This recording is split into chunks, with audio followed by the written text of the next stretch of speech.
Bueno, mi presentación de la nutria marina en el Perú, lo que pretendo hacer es llamar un poco la atención sobre esta especie que habita en Perú y Chile, y al final tratar de indicar cuáles son los problemas y cuáles son los inconvenientes que podrían estar poniendo en riesgo y en peligro la supervivencia y la existencia de esta especie, particularmente en el Perú. La nutria marina es una de las 13 nutrias que habita en el mundo, como podemos ver en este gráfico de una investigación reciente de este año. Encontramos nutrias en casi todos los continentes, en América, América del Norte, América del Sur, en Europa, en Asia, en África, con excepción de la zona de Australia y de Nueva Zelanda. La nutria marina, lontra felina, es parte de un gran grupo de nutrias del género Lontra.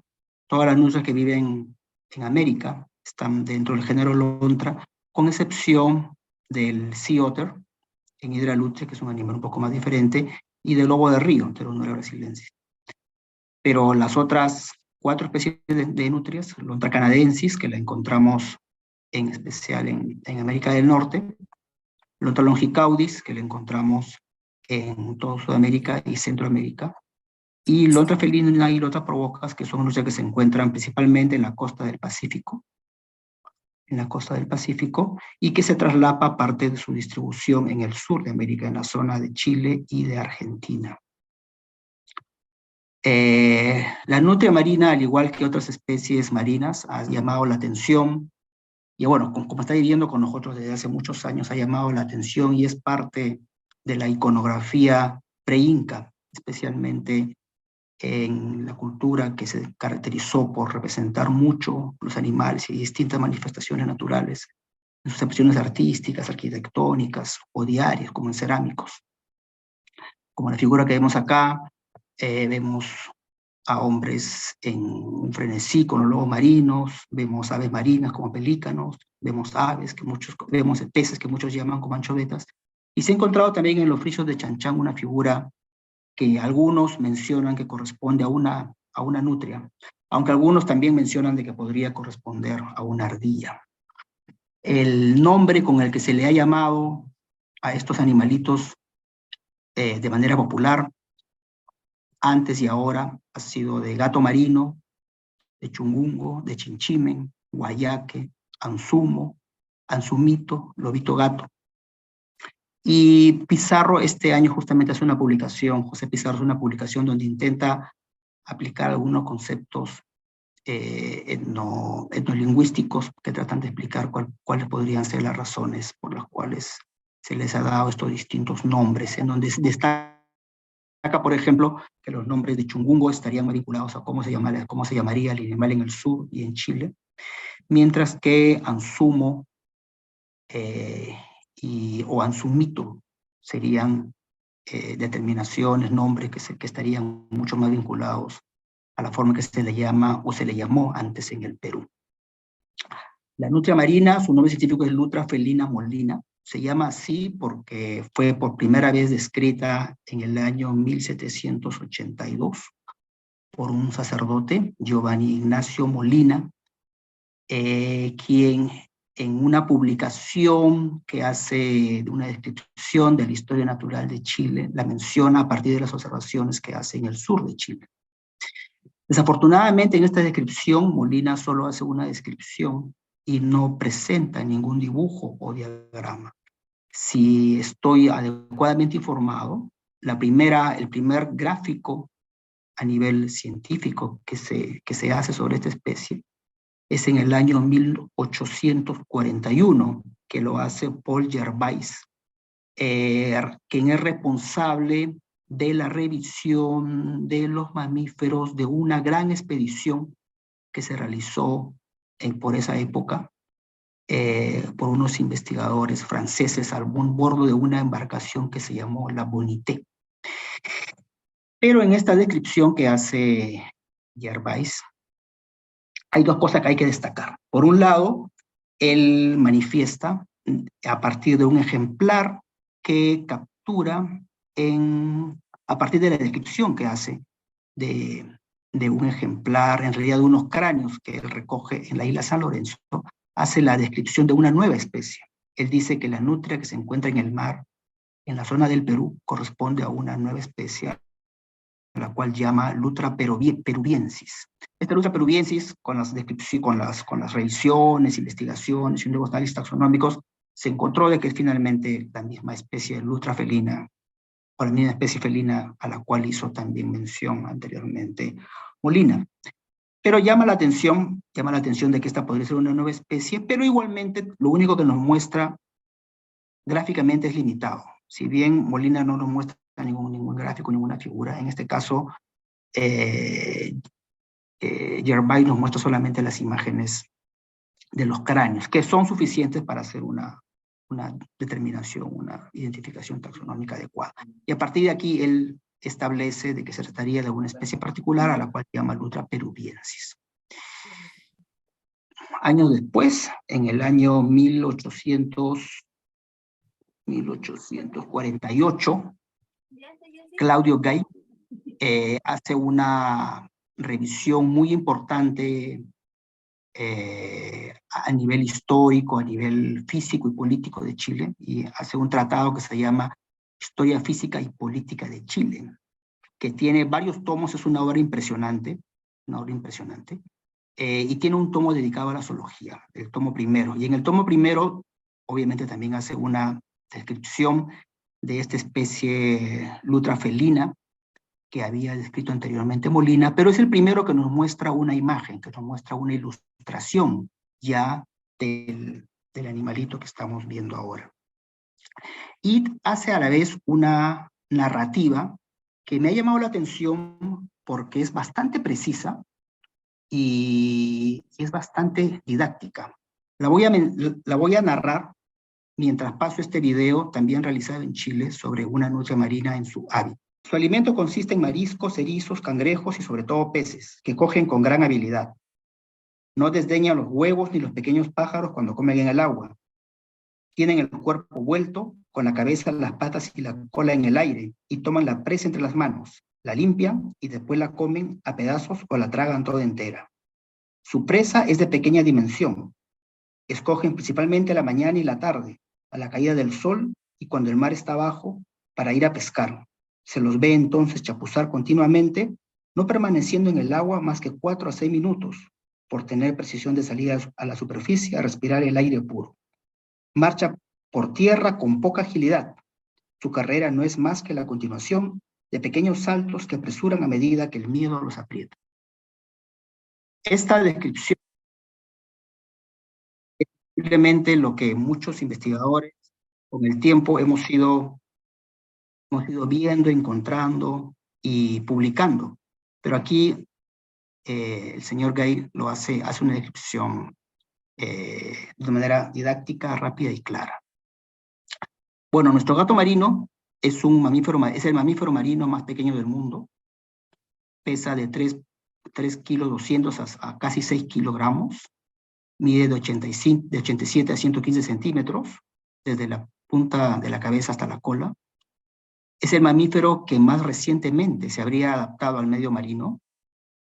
Dentro del género lontra, que como vimos se encuentra solamente en el continente americano, es una especie exclusivamente marina, lo cual no significa que las otras lontras, como Provocax, con la que coexiste en el sur, o con Longicaudis, no entren al mar. Se ha reportado también que estas nutrias entran al mar, pero lontra marina se pensaba que era exclusivamente marina, aunque más adelante vamos a ver que esto no es tan cierto, que también hay algunas especies de lontra que no viven en el mar. La especie se alimenta de peces, crustáceos y moluscos, aunque estudios que se han hecho a lo largo de la costa del Pacífico muestran de que en el Perú se alimentaría más de peces que con respecto a los mariscos, que con respecto a Chile. Usualmente se han encontrado que los animales son solitarios, las hembras son los machos, aunque se ha visto en algunas ocasiones grupos de hasta 5 individuos juntos. ¿Cuál es su distribución un poco más exacta? De manera general, se decía de que la nutria marina, el gato marino, se distribuía desde los 6 grados sur hasta los 56 grados o 54 grados sur en Chile o en Argentina. Sin embargo, el límite norte de distribución de los 6 grados sur solo es atribuido a una descripción que hace Schweiger, un investigador oceanográfico, pero que algunos autores como Apaza han mostrado que posiblemente no haya sido una comprobación de esta distribución, sino que haya sido un comentario recibido de manera equívoca. Este límite norte de la distribución hizo que algunos investigadores nos pusiéramos atentos e intentáramos buscar y confirmar cuál era finalmente el límite real. Y a partir del año 2000 en adelante se hicieron varias expediciones, varias evaluaciones de la costa peruana, en donde a medida que pasó el tiempo y a medida que se aumentó el esfuerzo de observación o el esfuerzo de registro, se fue encontrando de que efectivamente la nutria se encontraba cada vez más al norte. El año 2003, Manuel Apaza, por ejemplo, reporta de que la nutria llegaba hasta los 9 grados con 12 minutos. El año 2006, Liliana Ayala y yo hicimos una evaluación de la costa central del Perú y encontramos que a nivel continental el límite norte de la distribución era 9 grados, 2 minutos, 53 minutos en una zona llamada Punta Ballena, que está entre Chimbote y Coixco, y que por el lado marino, el lado más norte de su distribución era la Isla Santa, a los 9 grados, 1 minuto, 24 segundos. Y posteriormente, Luis Santillán, el año 2007, reporta que registra nutrias en Salaberry, a 8 grados, 14 minutos, para finalmente el año 2011, Joana Alfaro y colaboradores reportan a la nutria en Huanchaco, a 8 grados, 4 minutos, la cual sería el límite norte de su distribución, y sobre el cual ellos mencionan de que no sería, de que posiblemente los animales el animal avistado y el que posiblemente también se ha visto en Salaberry podrían ser animales que no tendrían una población establecida en la zona, sino que eran animales exploradores. Sin embargo, la nutria no solo se encuentra en el mar. Desde hace ya varios años se había reportado la presencia de nutrias en algunos ríos, en especial en el sur del Perú. Se habían reportado algunos extractores de camarones, habían reportado algún tipo de interacción con nutrias, pero no había un registro ni una publicación técnica concreta al respecto. El año 2021, Joaquín Ugarte hace un importantísimo reporte a través de las investigaciones que realiza en los ríos, en las cuencas de los ríos Ocoña y los ríos Majes, en donde reporta a la nutria en los ríos, es decir, fuera del hábitat marino del cual usualmente pensábamos que solamente estaba, a la cual usualmente pensábamos que estaba asignada esta especie. Y por ejemplo, en el río Cotahuasi, que es parte de la cuenca del río Ocoña, reporta avistamientos de nutrias a 1.994 metros sobre el nivel del mar, a 171 kilómetros de la costa. Mientras que en un río que está al sur del Ocoña, el río Colca, también en la cuenca del Majes, a 1.702 metros sobre el nivel del mar, reporta una nutria a 157 kilómetros de la costa en una laguna llamada Mamacocha. Una situación que también responde, como también conversaremos más adelante, a una amenaza porque han habido o hay intereses de construir una central hidroeléctrica en este río que podría poner en riesgo la existencia de esta singular población de nutria en esta parte del sur del Perú. Pero ¿cómo es la abundancia a lo largo de la costa? Apaza y Romero el año 2012 hicieron un trabajo muy interesante, en donde a partir de observaciones, de registros de observaciones que ellos hicieron desde el año 2000 al 2010, muestran interesantemente que la distribución de nutrias a lo largo de la costa del Perú es continua. A lo largo de los años vemos que desde los 18 grados en el sur hasta los 9 grados, las nutrias están presentes en toda la costa. Si bien es posible ver en este gráfico que hay algunas mayores concentraciones en el sur, algunas concentraciones en el centro, también es cierto que muchos de estas concentraciones responden a trabajos de grupos de investigadores que han estado permanentemente en la zona. Pero lo interesante es notar aquí que hay una distribución continua a lo largo de la costa peruana. ¿Y cuál es su abundancia? Sobre la abundancia han habido varias preocupaciones porque siempre se ha pensado de que la abundancia de esta especie no es muy grande. El año 1979, BRAC hace una de las primeras evaluaciones de abundancia y él propone que la población podría ser de 200 a 300 individuos en el Perú.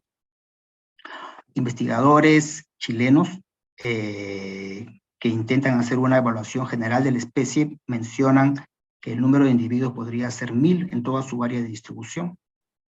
Posteriormente, APASA hace un ejercicio y propone que en el centro y sur del Perú, el tamaño de la población podría ser de 690, más o menos 76 individuos.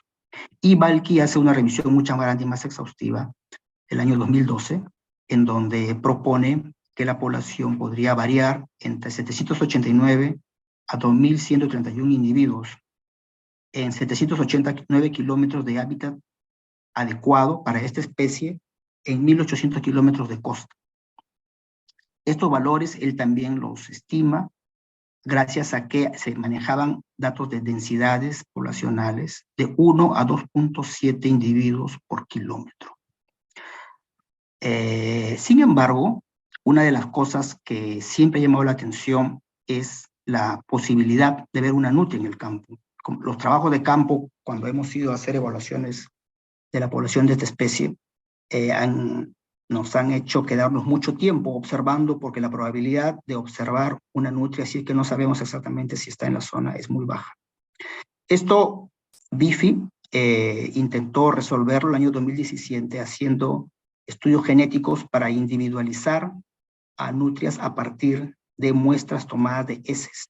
Hizo un análisis genético de las heces y encontró que muchas heces que las heces correspondían a individuos distintos. Y a partir de ahí ella hace una proyección de que en algunas zonas la densidad de nutrias podría ser de 4.4 a 12.6 individuos por kilómetro cuadrado, lo cual, si somos conservadores, sería prácticamente el doble, el tamaño de la población de individuos sería el doble de lo que conocemos actualmente.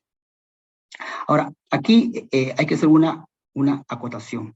En la tabla de acá abajo vemos una tabla extraída del trabajo de Bifi y de Williams del año 2017, y vemos de que el número de individuos individualizados por medios haciendo los análisis genéticos es similar al número de individuos en aquellas zonas en donde se han hecho muchas observaciones, donde ha habido mucha experiencia de observación durante mucho tiempo. Por ejemplo, Balki hace trabajos durante varios años en la zona de Pucusana, Pucusana. Vemos que hay una coincidencia con el número de individuos que reporta Viviana.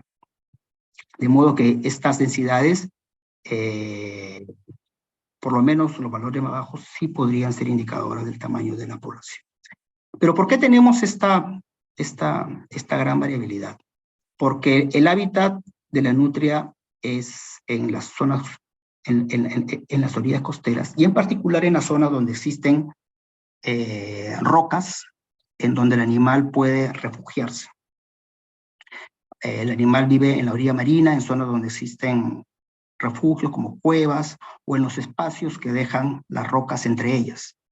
En general, se supone que el animal, se ha observado que el animal vive 50 metros hasta tierra adentro, 150 metros mar adentro, en aquellas zonas donde la nutria es solamente marina. No olvidemos que tenemos el caso también del ingreso de la nutria, o de las poblaciones de nutrias que viven en los ríos de la costa, en el sur.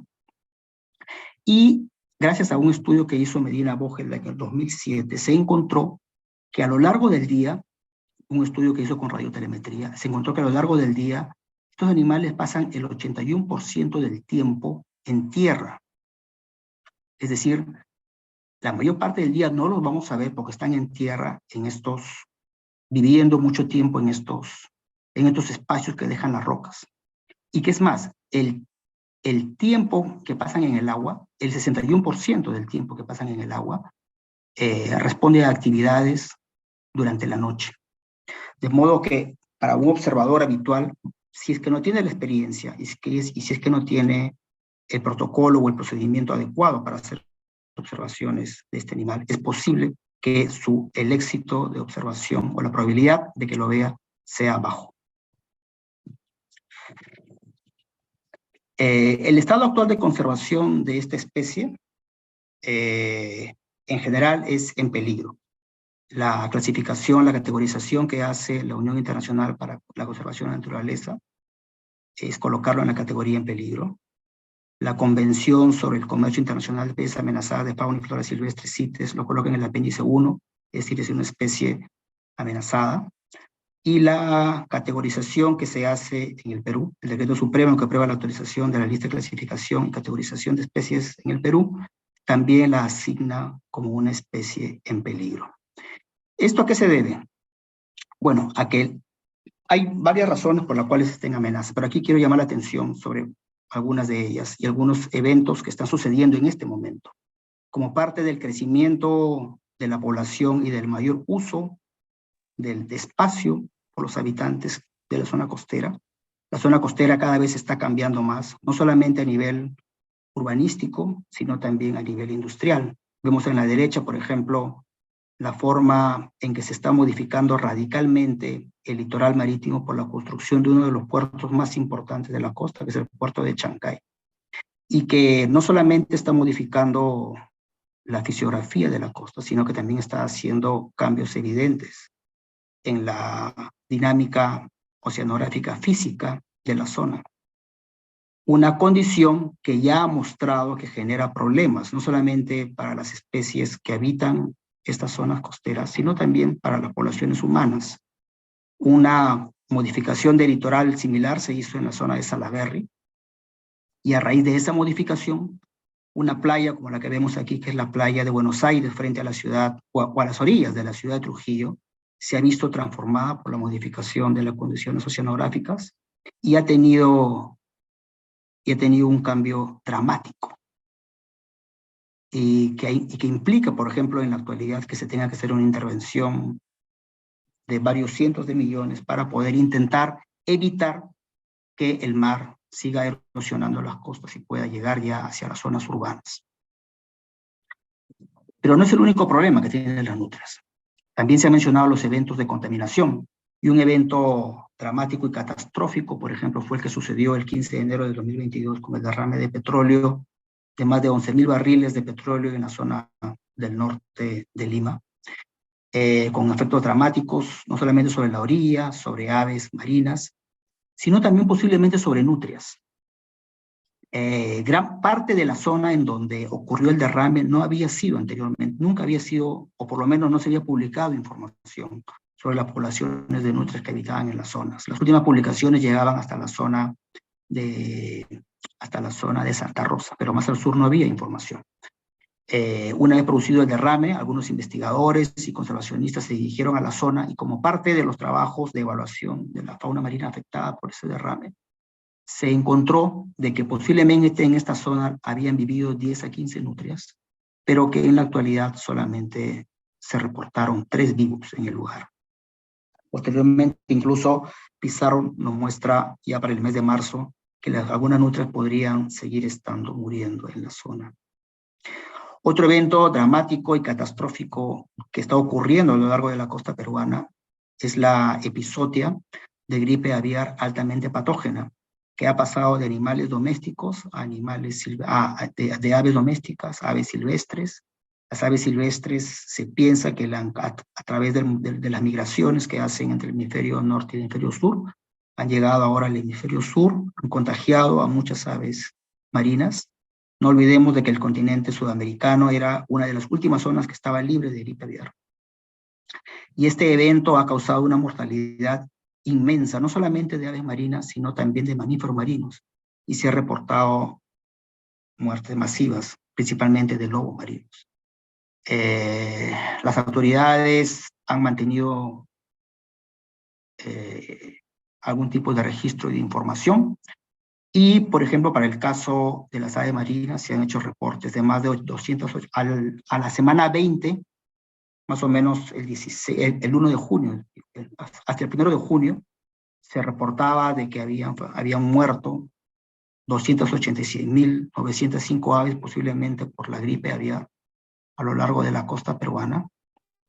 y 6.710 mamíferos. Sin embargo, haciendo una revisión de las especies que reporta esta base de datos, hasta el momento no se ha encontrado ningún reporte de nutria marina para el caso del Perú. Pero esto contrasta, curiosamente, con lo que sí se ha reportado, por ejemplo, en Chile, en donde la epizotia de H5N1 también está afectando a la fauna silvestre. Entonces se ha reportado de que hasta el momento, por lo menos, esta información es hasta el 15 de junio, al 15 de junio de 2023. El número de nutrias muertas en las reportadas en Chile es de 31 individuos muertos. Si bien en el Perú no hay aún reportes de animales muertos por gripe aviar de manera oficial, hay algunos reportes que aún están por confirmar de que esto sí estaría ocurriendo en el Perú. Con todos estos eventos, ¿cuál es el futuro que se puede esperar para nuestras nutrias marinas? Posiblemente esta sea una de las condiciones hacia las cuales deberíamos apuntar en algunos lugares, en especial en aquellos lugares donde no podamos establecer áreas protegidas. El establecimiento de áreas protegidas en el Perú ha contribuido a mejorar la especie. Estamos preparando un trabajo en donde nos parece entender que sí. Una de las áreas protegidas más antiguas del Perú es la Reserva Nacional de Paracas. Y estamos terminando un trabajo de investigación donde estamos encontrando de que posiblemente sí, las áreas protegidas grandes, en donde existe una gestión dirigida y objetivos claros de conservación para algunas especies como la nutria amarilla, sí estarían contribuyendo. Pero desafortunadamente, como vimos hace un rato, las nutrias se distribuyen a lo largo de toda la costa. No vamos a poder establecer áreas de conservación o áreas de protección en toda la costa. Por lo tanto, debemos empezar si queremos conservar esta especie, debemos empezar a trabajar para convivir con estos animales. Un ejemplo de esta convivencia son las imágenes que vemos aquí de la nutria lisa en Singapur, Lutrogale perspicillata, que en la actualidad vive y convive con la población de la zona, a pesar de que en los años 70 se consideraba que estaba en grave amenaza y en grave peligro de extinción. Las medidas de control de la contaminación, las medidas que sancionaban cualquier tipo de daño sobre esta especie han dado éxito, y el animal y este animalito está ahora viviendo de manera conjunta con la población humana que allí vive. Esta es una política claramente establecida, no solamente que viene incluso de las más altas autoridades. Esta es una declaración que recientemente, por ejemplo, hizo el primer ministro de Singapur sobre las nutrias, quien dice: tomé esta foto de nutrias retosando en los jardines botánicos de Singapur. Nuestras nutrias han estado en las noticias recientemente, aventurándose más allá de sus lugares habituales con menos tráfico humano durante la cuarentena.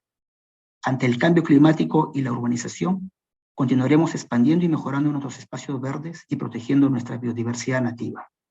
En lugar de centrarnos en proteger el territorio, debemos encontrar formas de coexistir y prosperar con nuestra flora y fauna local. Espero que en algún momento nuestras altas autoridades tengan el mismo espíritu y las mismas ganas de conservación y políticas claras de conservación para con esta especie.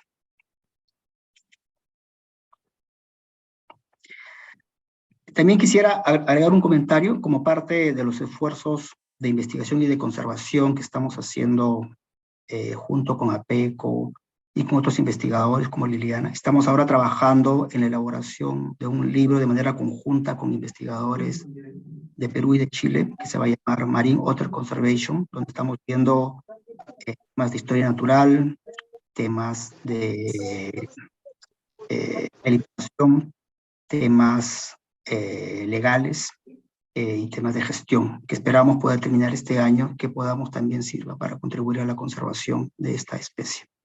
Muchas gracias. Gracias a ti, Raúl. No sé si hay alguna pregunta en la sala, si alguien tiene alguna pregunta para Raúl. Muchas gracias por la exposición. Clara, felicitaciones por ella. ¿Tenemos preguntas en la sala?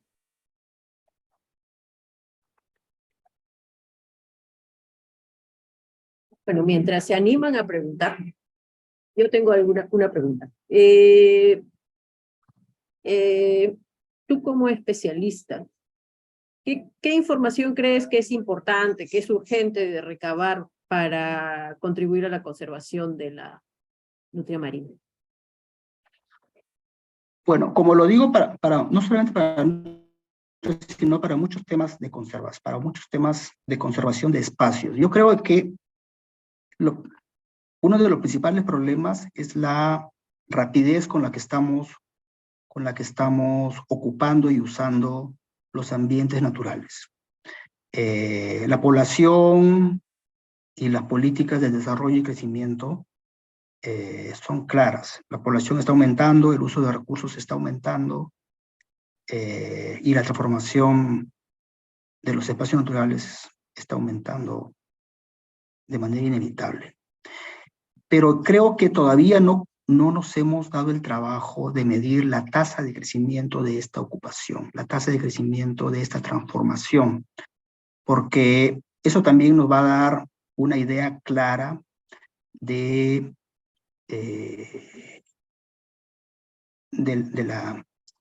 las necesidades de medidas de intervención. El crecimiento, por ejemplo, yo no he sabido de que alguien se haya dado, independientemente de los estudios de impacto ambiental, yo no he visto hasta el momento ningún trabajo que nos diga de qué manera la transformación o la creación de nuevos puertos, como el caso concreto que estamos viendo en el puerto de Chancay, va a modificar las condiciones naturales de la costa. El ejemplo se tiene más al norte. En el puerto de Salaberry se construyó una estructura para mejorar las condiciones portuarias del puerto de Salaberry, y eso llevó a cambios dramáticos hacia el norte. Cambios dramáticos no solamente para la vida silvestre, sino también incluso para la población humana. Esos cambios son claros y concretos, y nos deberían servir de ejemplo o de modelo para entender los cambios que van a provocar otras transformaciones. El puerto de Chancay, una de ellas, pero también frente a Lima, frente a la Costa Verde, por ejemplo, la construcción de la marina que se hizo en la bahía, en la zona de Barranco y de Miraflores. Eso ha modificado notablemente la orilla, o las modificaciones que se hicieron en la zona de la Herradura. Eso de manera independiente a los estudios poblacionales, a los estudios de alimentación, a los estudios de distribución, que si bien puede responder a necesidades de información de interés posiblemente más particular para quienes estamos interesados en la historia natural o en la ecología de una especie silvestre en particular. Pero lo otro nos da una idea de la velocidad del cambio y de la velocidad también de la toma de decisiones para poder evitar la pérdida de espacios naturales y de la fauna y flora silvestre que está en estos espacios. Gracias, Raúl, por la respuesta. Acá tenemos otra pregunta. Dice, es de Janet Chávez. Dice, buenas noches, excelente información. Quería saber, en el estudio de telemetría que mencionó, cómo se realizó con radiocollares, chips, nutrias. Gracias. Sí, ese estudio lo hizo Gonzalo Medina Vogel con un estupendo equipo de investigadores que trabaja con nutrias en el sur de Chile, en la Universidad Andrés Bello. Ellos colocaron transmisores de radio en el abdomen. Para esos años, la tecnología de chips no estaba tan desarrollada, y el problema de usar radiocollares, que si bien podrían ser menos invasivos, es que, como hemos visto, las nutrias viven entre las rocas. Colocarle algún tipo de dispositivo alrededor del cuerpo podría ocasionar que el animal tenga dificultades más que desplazarse en el agua, en quedarse atorado, en quedarse enganchado dentro de la roca. Lo que ellos decidieron en ese momento, la técnica que hicieron fue implantarle radiotransmisores abdominales. Hicieron pequeños cortes en el abdomen. Obviamente hicieron todas las pruebas y todos los ensayos correspondientes para garantizar que el animal no podía ser, no era dañado. Y una vez que el animal estaba recuperado y se había recuperado de la pequeña cirugía que le hacían, lo soltaban en el campo. Un inconveniente que tuvieron con esa técnica fue la duración de la batería, ¿no? Que me parece que fue mucho menor a la que se había reportado por el fabricante para su uso en otras especies. En la actualidad yo entendería que el uso, como mencionas, chips o de transmisores de GPS que son ahora mucho más pequeños y son son de una mejor manipulación, nos da la ventaja de precisar, mejorar el trabajo que hizo Gonzalo Medina Vogel y de mejorar la información que él nos dio en su momento. Gracias, gracias Raúl. ¿Alguna pregunta más en la sala? ¿Quién se anima? Ya, yo tengo una pregunta más. ¿Todas las nutrias son sinantrópicas? O sea, ¿están adecuadas a este tema de interactuar en zonas urbanas? A ver, de lo que... No sé si todas las nutrias, pero pensando, por ejemplo, hay reportes, o sea, bueno, tenemos a la nutria de Singapur, no recuerdo si Lutra provocax también es sinantrópica, así como la nutria marina. Hay algunas nutrias que incluso en Asia son usadas también o se usaron en algún momento como animales de ayuda para la pesca. Pero no estoy totalmente seguro de cuántas nutrias son sinantrópicas, ¿no? No estoy seguro si todas, pero alguna de ellas sí, ¿no?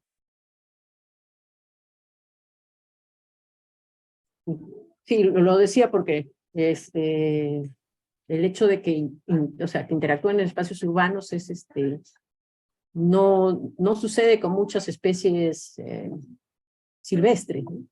No es tan común. Claro, eso sí podría ser una ventaja para algunas especies de nutria, considerando nuestro crecimiento. Sí. ¿Sí? Sí. ¿Alguna pregunta más? Por favor. De los participantes que tenemos ahora.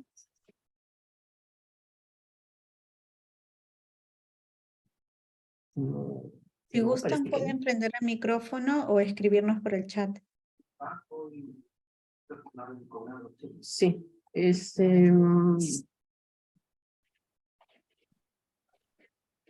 y en Sudamérica, entonces me dices que la nutria ha sido solo afectada en Perú, perdón, en Chile, o al menos hay registros en Chile. También hay registros en Argentina de influenza, ¿no? Hasta allá llega también la nutria. Es que los reportes de distribución, entiendo yo que para el caso de Chile, para el caso del gato marino, es hasta la isla de los Estados. Pero esos reportes, hasta donde tengo conocimiento de manera formal, son hasta el año 2005, me parece. Más adelante no recuerdo si se ha seguido reportando. No me he dado el trabajo de revisar reportes, no me he dado el trabajo de revisar reportes sobre gripe aviar en el sur de Argentina. No recuerdo en este momento si es que se ha reportado también nutrias, lontra felina infectada por H5N1, no recuerdo. Tenemos otra pregunta, también de Janet Chávez. Si han habido cambios en los hábitos alimenticios de la nutria en los últimos 10 años. ¿Hay registros o están por publicarse? Gracias. Uy, no lo sé. No lo sé. El último gran trabajo interesante que se hace sobre los hábitos alimenticios es un trabajo que hizo Mangel y colaboradores. Hace una comparación entre la dieta de las nutrias entre Perú y Chile, y él ahí es donde muestra que la dieta de las nutrias en el Perú y en el norte de Chile hace un mayor énfasis en peces, a diferencia de los animales del sur, que se alimentarían principalmente de crustáceos. Ellos ahí también indican la necesidad de hacer estudios temporales para conocer justamente lo que nos preguntas, ¿no? Para conocer la variación de la dieta en el tiempo. A pesar de que hay con el tiempo un mayor número de investigaciones o trabajos publicados, aún tenemos enormes vacíos de conocimiento sobre esta especie. Y una pregunta tan sencilla como la que nos haces, aún no la podemos contestar, ¿no? Para el caso del Perú. Raúl, hay una pregunta que nos dejaron por Facebook. Sí. Le indico, ¿cuáles son los impedimentos para realizar medidas necesarias para este problema? También, ¿con qué podemos empezar? Bueno,